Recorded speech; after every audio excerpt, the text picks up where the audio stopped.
In the long, dark winter of 1816, people were already dreaming of summer. But what they didn't know is that for East Asia, Western Europe, and swaths of North America, this winter wasn't going to end anytime soon. Instead of sunny weather and birdsong, frost gripped the regions well into July. Bad harvests, famine, and epidemics swept the world, threatening livelihoods across the globe. In parts of the world, the year became known as the Year Without a Summer, or 1800 and froze to death. But what caused such a grim forecast? Well, as it turns out, it was a volcano that erupted a whole year earlier on the other side of the world. The morning of April 5th, 1815 started out like any other on the northern coast of Sumbawa Island in what's now Indonesia. But as the day wore on, the ground began to shake. Then suddenly, it was like the earth exploded.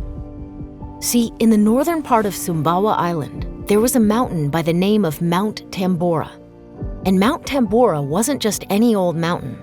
It was a volcano, and its eruption that day was the biggest ever recorded, shooting literal tons of ash, rock, and aerosol gases over kilometers into the outer reaches of Earth's stratosphere, 3 to 4 times higher than airplanes fly. The eruption on April 5th was followed by an even larger eruption 5 days later. Molten lava shot into the sky. Ash rained down for weeks, covering the entire region in gray dust, collapsing buildings as far as hundreds of miles away with its sheer weight. Rivers of lava ran down the broken slopes of the volcano and into the sea, triggering a tsunami 4 meters high. There was nowhere for the people of Sumbawa to run.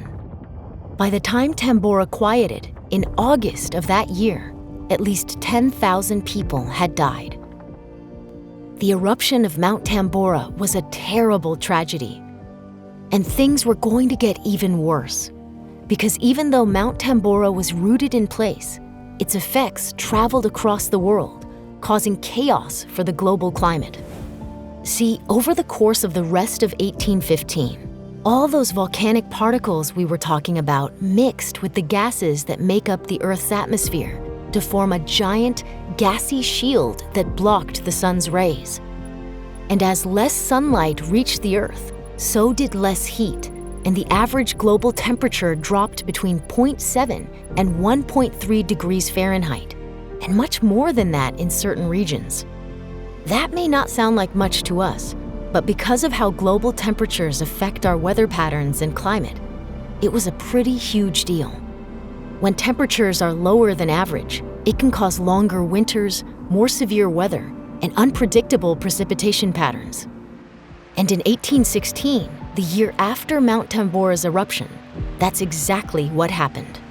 From the east coast of North America to Western Europe to China, people watched in awe and horror as snow fell in June, rivers froze through July, and frost covered the ground in August.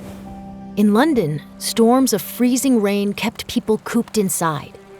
And in Switzerland, 130 days of rainfall from April to September caused Lake Geneva to flood and flow into the city. Meanwhile, in India, the yearly monsoon rains were disrupted, arriving later than usual and causing immense flooding. And in the Yunnan province in China, people experienced a similar fate. And all of that spelled big trouble for human society. We humans like to think of ourselves as this super advanced species with our tool use and organized society and whatnot. But really, our entire existence depends on the environment around us. So when weather patterns and the climate change, it can make it harder for us to get the things we need from the environment to survive. And all of those major weather events in 1816 had major consequences for the crops humans around the world depended on, both to eat and to sell. Some were killed by summer frost, some were killed by floods, and some were killed by drought, all of which led to widespread famine. Thanks to low supply, the price of food in the affected regions skyrocketed. And to make matters worse, without crops to harvest and sell, thousands of agricultural laborers lost their jobs. Homeless, jobless, and hungry, People living in rural areas flocked to cities in search of work and a hot meal. But there were more people seeking work than there were jobs, and desperate, hungry people filled the streets across Europe, China, and the east coast of North America. These harsh conditions devastated families, communities, and whole nations, and triggered a wave of immigration as people fled their native countries in search of a better life. In Europe, people left their homes for the Americas in search of a fresh start, far away from the scarcity and neglect back home, many even entering into indentured servitude to pay for the passage.